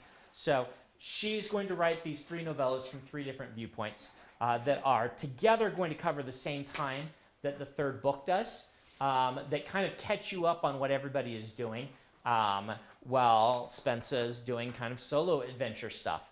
And she just turned in the 2nd of those outlines for me to go over and offer feedback on. So I actually spent most of the day working on that. I'm only about half done. I need to get back to that after this. But If you're done, Cypress Sure from Twitch says, if you could pick any studio or director, maybe we'll just do that, for a film adaptation of Stormlight Archive, who would you pick? I would pick the Russo brothers. After seeing them not just do Infinity War and Endgame, which are brilliant, right? But seeing them do consistently, one of the things that I really, really love about what the Russo brothers did with their 4 MCU films, right? They did 4, and they're among the best films in the MCU. And one of the things that I love is they were involved from the get-go with the Captain America series, right? One of the screenwriters they worked with from the beginning was the screenwriter on the first Captain America. He was obviously a very important character to them, and they did his arc all the way through, but they did just as good a job with several of the other characters that you could kind of imagine weren't theirs, so to speak, right? They hadn't been shepherding. The fact that they took so much attention and care for the story arcs of characters in movies they hadn't made and making good on them just is really impressive to me. Shows a level of care for characterization and storytelling just to make the best stories they could. And I thought that Infinity War was just brilliant, right? It is so hard to do the villain as also the protagonist of a film. Particularly a long-standing series about superheroes. And the structure of that film is just incredible. And I've been able to meet Joe and Anthony, and I really like both of them. And so if I could pick anyone, it would be them. Under them on the list would probably go kind of just a who's who of great filmmakers, right? Jon Favreau. Jon Favreau, yes. Jon Favreau does great stuff. Mandalorian proves that. Have you ever seen Iron Man is Iron Man 1. he kind of resurrected the MCU. Yeah. Yes, he definitely did. All 3 Iron Mans. I watched all the MCU through again. People give crap to Iron Man 2. It's a really good story. It has one flaw in that it doesn't quite have an Act 3, but I thought it was really good. Have you seen any of Guy Ritchie's movies? I have seen Guy Ritchie's movies. I would- He did the Sherlock Holmes movies. I would love to see him do a Mistborn So adaptation. yeah, there's a style to Guy Ritchie, to Guy Ritchie films that I'm not sure that I like. I really enjoyed his Sherlock Holmes films and some of the other things, but there's just a style to it that I'm not sure is as good a match, right? And so from there, where we're talking about it just becomes, if Steven Spielberg wanted to make a Cosmere movie, then I would not say no, right? The thing is, right now, the Steven Spielberg, I love his newer films, particularly like the ones like The Post and the Spy one. What was the Spy one? Bridge of Spies, and some of this stuff. And I really like Lincoln. Like Lincoln was my top movie for a long time running. But that Spielberg has like different. He's moved on from making pop culture extravaganzas. I mean, he did make Ready Player One, so it's not like he doesn't do it at all anymore. But like the Spielberg who was making Indiana Jones and Jurassic Park, right? Who could really elevate pulp ideas into, like, that's what he did, right? He and Lucas and Scorsese, to an extent, took like what had traditionally been B-movie ideas and really elevate them with all the filmmaking and power and storytelling that usually went into literary epics, or cinematic epics, I guess. But that Spielberg, I don't know if he's interested in that anymore, right? Just kind of watching a lot of his films recently, he's still a genius. He's an even better filmmaker now, but his attention is on quieter pieces. And so I definitely wouldn't say no, but I don't think that like the big blockbuster is a thing that Spielberg feels passionate about as much anymore. I don't know. Can't speak for someone else, right? Like maybe he still is, and I'm just completely wrong. And he is the greatest filmmaker of our time. But I don't know. I feel like he's just, this isn't his thing anymore. And I could be wrong, right? But from there, I would look toward directors who have done really great adaptations consistently and who have a clear and strong sort of direct territorial voice, right? Like Robert Rodriguez is a good example. He obviously takes a lot of care for source material when he is given it. And same thing for Guillermo del Toro, right? Source material mixed with a really great style. These are people I wouldn't say no to, right? These are people I feel flattered to have the chance to work with. But people like Jon Favreau and the Rousseau brothers seem more in tune with the way that I tell stories right now. Like I watch their films and I'm like, wow, that was masterfully done in the same way that I like to tell stories. And I'm very curious how the Dune adaptation will go. Yeah, because yeah. that looks incredible. Denis Villeneuve. He's a good filmmaker, and he's obviously very passionate about science fiction. I'm just curious how it's going to go since it's going straight to HBO. Yeah, well, last I heard. They have a lawsuit to make that not happen from the people who made it, and that's a big old thing. But I'm really interested, right? Because that's my favorite science fiction book of all time. It is just brilliant. I'm getting a phone call from Scam Likely. I didn't turn my phone off when everybody else did. Yeah, he calls me all the time. I need to get a hold of Emily to get Jell-O, but I suppose I could now turn it off. So that's the buzzing if you hear it. He's probably just reminding you about your car warranty. Yeah, my car warranty. Yeah. Or to talk about my mortgage for my house, which I don't have one of, right?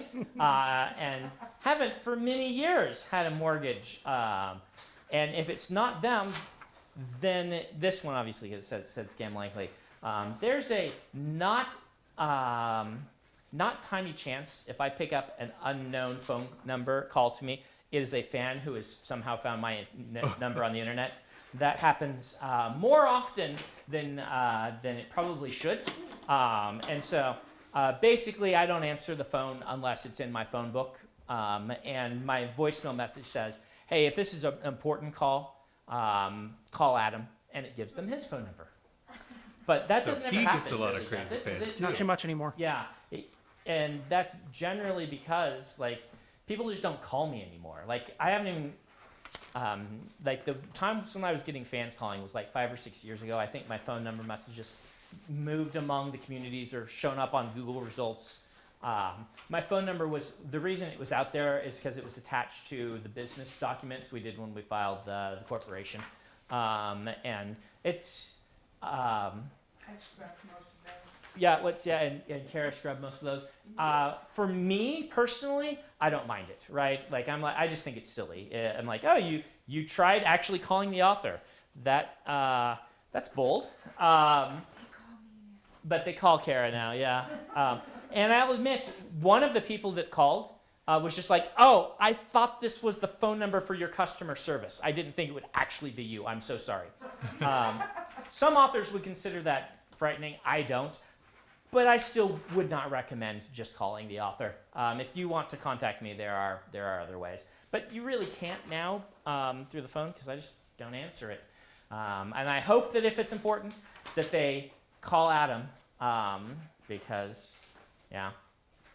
I wasn't good at answering my phone when I wasn't famous. I'm even way worse now. Shall we see? Did you finish that first sketch, Steve? So I did this, and there it is. Yeah, it's a dragon. The dragon with a clutch full of buttons. But as I was doing this, I was more enamored with the request. I see my likeness in it. Oh, that's amazing. So Oh, my that's goodness. Jello. Can you see the buttons? Order of buttons. Oh, we need to do a sticker or a t-shirt or something of that. Oh, that's pretty awesome. Thank you. Do we have any other questions for Steve? We do. Matthew is wondering if you have a favorite card that you've illustrated. It's hard to so my artwork and the cards, they're like my children, and so We've heard this answer before. they all disappoint me. Okay, we haven't heard this answer before.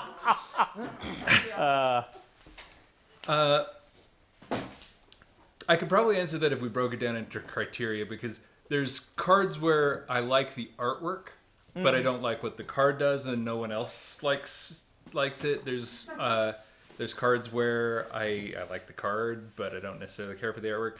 The most popular card I've done, so my favorite by way of financial advantage would be Liliana of the Veil. That card has one way or another paid for most of my hooliganism. You know, when we have magic nights, half the time it's just all of our illustrator friends, right?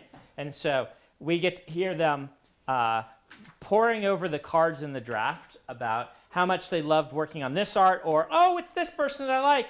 Oh, too bad this card is terrible. That's such wonderful art. The number of times that we hear that phrase or a variation of it during our drafts would amuse you all.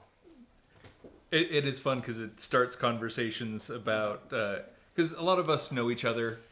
We do conventions together and everything, and so Howard will pull a card from somebody we know, and we'll start talking about the crazy thing that they did when they were drunk at Gen Con or whatever. But one of the cards that I really like the artwork, that I've never seen anyone play this card, and I genuinely wonder if anyone ever has, is called Spellweaver Duo, and it was from, I forget the name of the set, where it was all in a big Battle arena. Bond? Battle Bond. Yeah. Yeah.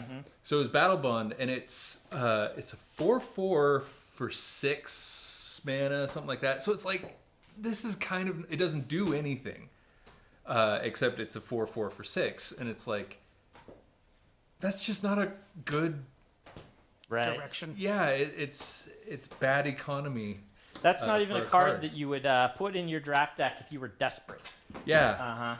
And so that was artwork I really liked, but no one's ever gonna care because it was the worst card ever. One of the cards that's really good that I hate the artwork on is Hive Mind. That one went totally unnoticed under the radar for a really long time, and then a combination came out, and everyone wanted Hive Mind stuff from me, and I'm like, it looks dumb though. I don't want you guys to know me for that. You, Adam, you should pull up a picture of my card. that Steve made for me. Oh, what was the name of that one?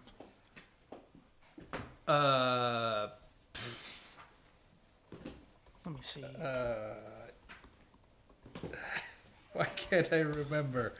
The file name, character name. Because the character, let me give some, while you're thinking about that, some context here. I wrote a story for Magic the Gathering a few years back, for which I was paid. Something cleric. What's it? Something Oh, cleric. no. I thought the card that you painted for me, the one that you brought a JPEG of, the altar. Oh, I thought you were talking about the magic card that was you. Yeah, that's what I thought you were talking about too. You're talking about that. No.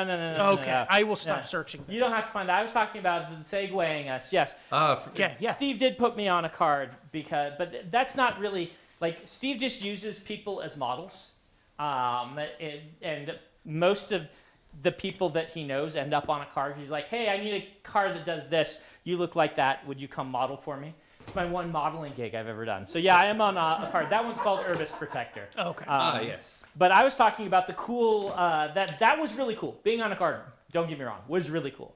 But one day, about a year ago, we were doing like the birthday draft that we tend to do. And Steve shows up and he's like, I got something for you. And he had hand painted an altar of a card for me to use in my cube. And it was Miss Highwater from my Magic story. And he brought the art for that to show you guys. And I can pull that up if you want Yeah. me to. That's good. All right, so yeah, this was done on a little artist proof. If you're not familiar with what that is, they've got magic cards. This goes back to when they started printing things. They don't need to do this anymore, but they would do a run of prints, and they would not bother printing the back of the card because they already knew the colors were right and everything was fine. So they'd print just the front to do their color corrections and make sure everything looked good. And then those, instead of just throwing them away, they would give them to the artists. They don't need to do that stuff anymore, but it's become a tradition. So they do 50 of each of these cards, and it's become really popular for Collectors. collectors to get these either by themselves because there's only 50 of each one, or 30 for the foils, or the fancier way of doing it is getting the artist to draw something on the back. Mm-hmm. And I have a few of these in my cube. I have one that Dan Dos Santos did, and I had one that Howard Lyon did where I had them draw on the back. And it's nice because you can buy the card from the artist, but also buy original artwork. So you both have a collector's item, and you support the artist, and you have a one-of-a-kind original. So they're fun things that that collectors like to buy. And if you're looking at that image, there's two there, right? So the one is the one on the proof, and then the other one, I liked it, so I beefed it up a little bit and added a little bit more detail. And he just painted this on the back. Did you put it on the back of the Liliana the Veil? It's on a It's a Liliana. box hopper Liliana the Veil foil. And in the cube, that is facing backward toward the sleeve that you can't see because on the back is that gorgeous artwork of Miss Highwater from the story that I did. And this is now our demonic tutor for my cube, the card, demonic tutor. But it was hilarious to me that you didn't just paint me something, you put it on the back of this incredibly valuable card that... and I think it's the number one. I signed a number. Oh, I think so you have I the have number one Yeah. of a Lily on the Veil, which replaced my signed Lily on the Veil that I had gotten from you earlier. And so I have this is one of the gems of my collection. It is such a great interpretation of the character as well, and it fits demonic tutor. We even had you add like demonic tutor and like the symbol at the top, just kind of hand drawn, right? Mm-hmm. So that it could be, because that's kind of what she is. So we thought we'd show that off to you guys. Yeah, and Steve brought a bunch. If you wanted to go over some of it, Yeah, not sure. A bunch of art. Yeah, why Bunch don't of you art? go over Yeah. some of the other art that you've got here? Oh, doorbell. That must be your food. So just let me know what you want to pull up, and I'll. Well, that was fan art. We could segue into the next bit of fan art. Okay. So this was something I did over the break, besides the aforementioned nothing. Oh, have I seen this then? Is this something I haven't even seen? I think you've seen. Oh, So you brought. This is one of the things you showed me when you came to the birthday drop this year, right? yeah, Okay. I don't know if you saw all of them. Okay. I think the one I did for Kara was taken downstairs before you came. Ah. So there's 3 of them. Which one were you wanting me to pull? So there's 3 bits of artwork. If you want to pull up the first one that has The 2, books? Or... either one. You know, Okay. pull something up and I'll talk about it. Okay, so this one is the books. Okay, so the books, I end up doing a lot of Stormlight fan art when I have downtime, which is not a ton of time, so it's maybe once a month or so. This is the most recent one. This is just a couple days old. The paint is still sticky and thick, but me and my wife are doing the Strata challenge, the Strata easel challenge, and what it is it's paint something from life every day for all of January. Cat's doing And- this too? And she's doing really well. But part of what, so there's the, well, yeah, but you paint every day anyway, so this is just going to be boring for you. So we have introduced additional challenges. And my challenge for this was, it's the Stormlight books, or it's the Way of Kings Leatherbound, right? And Kat was like, well, this is pretty simple for you. It's, some squares. But for me, I'm working on perspective and everything, so I don't want it to be boring for you. So the challenge was I needed to paint it with a spatula.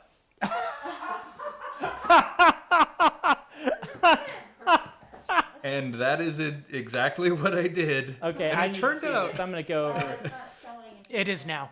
It's Okay. like this. Okay, there's the doorway. Okay, Oh my goodness.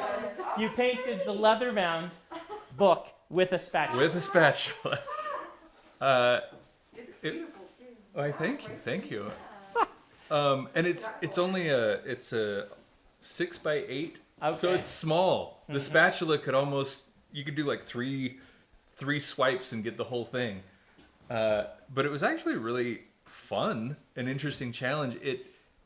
One of the things I have a hard time doing is just being loose and not caring about detail and precision and stuff like that. And with a spatula, you just can't. So it started to become very playful for me, where it's just like, yeah, just sort of. I wonder if the Some- Impressionist masters, all of those back then, if they're somewhere in heaven, they're like, oh, we should have used a spatula. Spatulas. Look at how great that turned out as an Impressionist piece. What were we thinking? Leonardo da Vinci up there shaking his fist. Damn you, Steve Argyle. Leonardo, he was fun because he just used whatever was handy.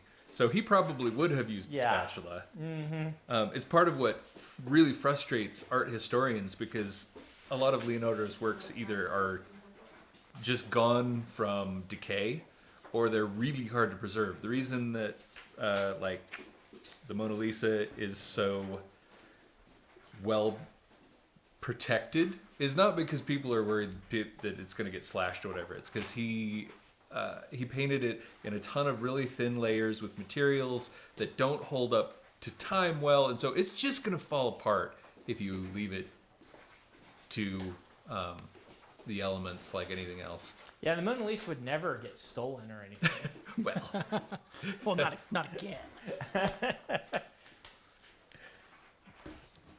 Any others you wanted to show off? Or? I got those other 2 pieces of. Okay, so I fan can go art. to Yasna.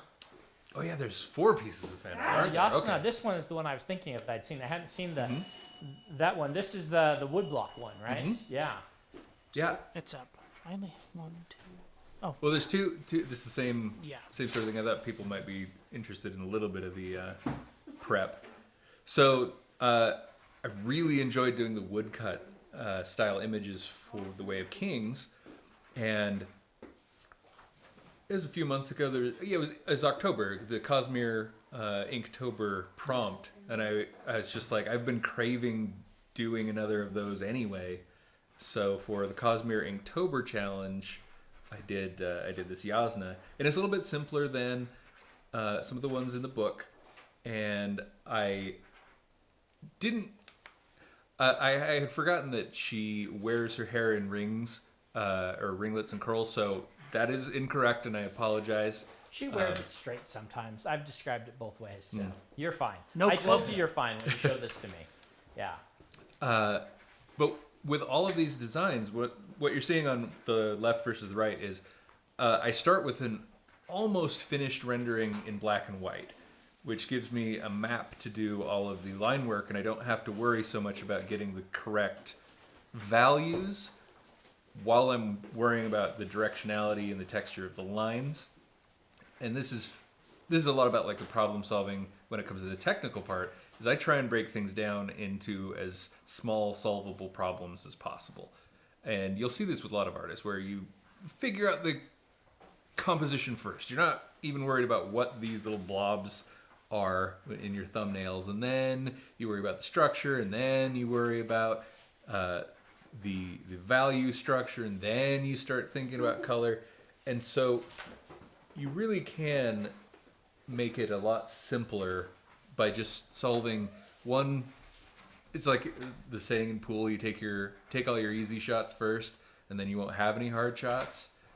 Art works a lot like that if you let it. I guess I'm trying to sell people the idea that if you are interested in art, you can do it. It's not this weird magical thing that we just can sort of make happen in front of us.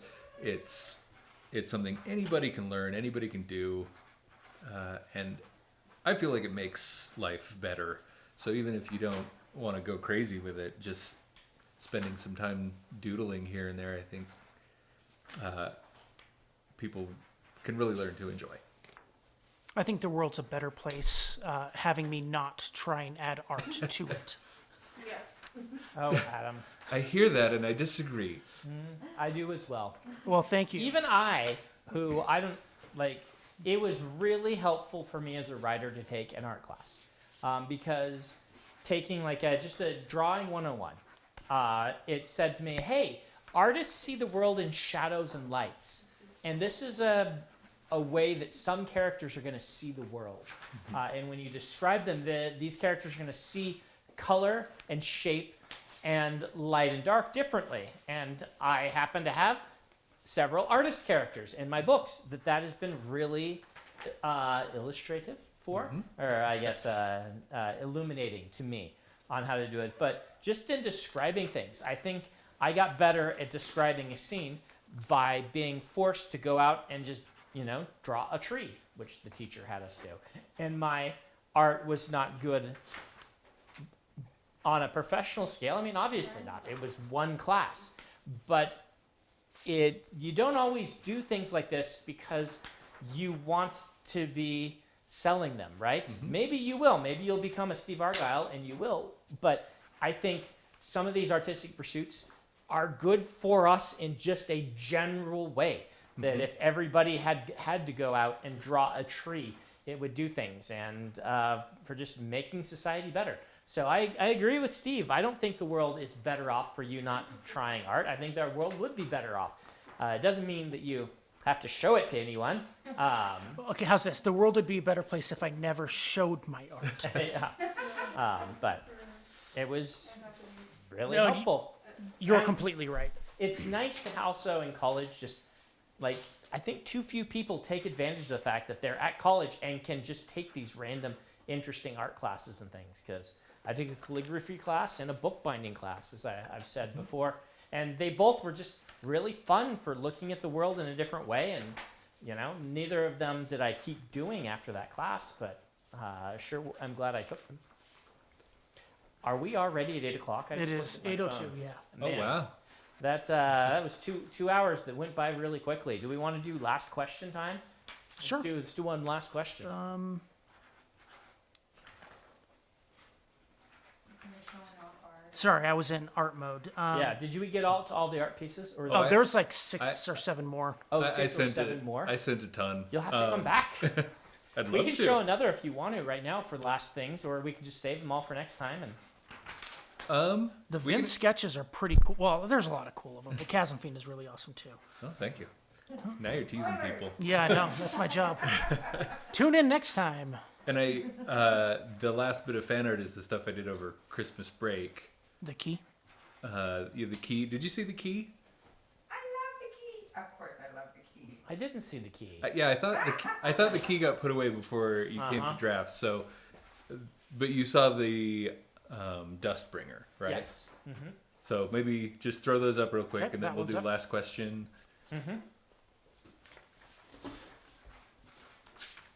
Yeah, that's up right now.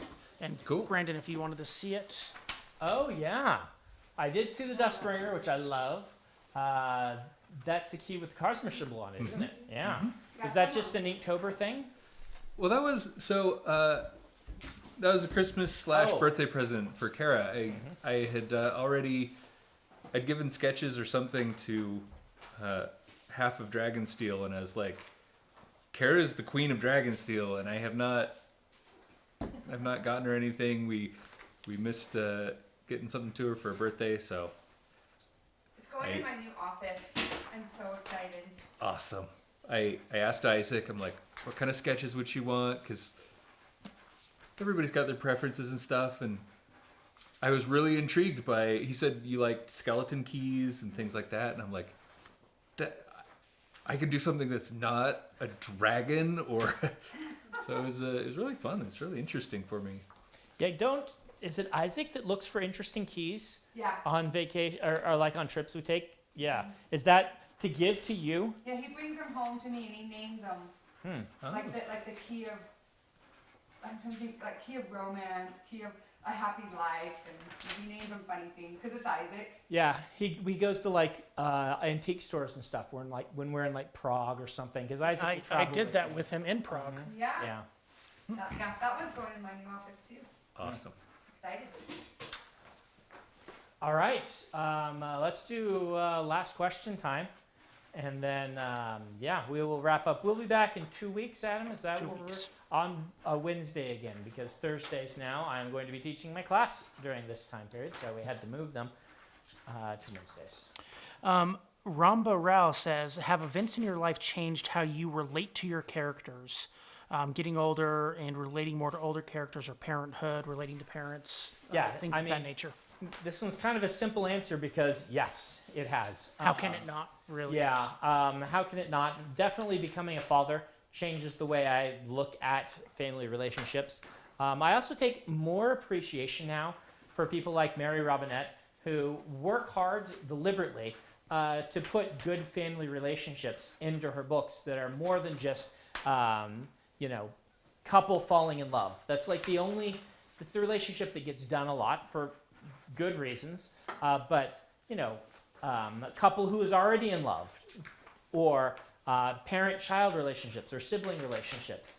I think sometimes as storytellers we gloss over these very important things a little too much. And it's something I notice more, and it's my relationship with my characters has changed. Like when I wrote Dalinar, right, back in 2000, I was, in 2000, I guess I would have been 25 when I first started thinking about, writing Dalinar. The first time I wrote him was 2002, so I was 27. But he traces back to when I was a teenager, and the idea of this, soldier in his 50s with whited temples and things like that, that was so old, right? And I am 45 now. Dalinar's, 7 years older than me, and I do not feel that old. And so it's a different perspective on him and things like that. So, yeah. So, yes, it has. Thank you guys for hanging out with us. Steve, thanks for coming by. Thanks so much. Thank you for the drawings. You want to hold those up again in case. So we've got two different interpretations of a Jello bird hoarding buttons. It's always fun to have you along. You get my face in the middle because that's how I'm looking at their position on the screen. We'll be back in 2 weeks. I'll be back. I don't know if somebody's coming by. We'll see. My other son, Dallin, has made me promise, now that he feels better because he was sick for a while, that he gets to do a meme review. So you may have another meme review in 2 weeks. So brace yourselves and prepare because he's the one who came up with the idea. even though I think that there have been meme reviews on other channels long before, but it was Dallin's idea, and he made me promise that next time he could come on and do it because he's the artist in our family, and he really wants to look at the fan art and memes. And so you may be getting another one of those with a different child in 2 weeks. Who knows? All I know is I have thousands more copies of Way of Kings to sign for you all, and Kara is eager for me to get through them. So we'll see you guys in 2 weeks. Thank you so much, as always, for watching. Thanks, guys.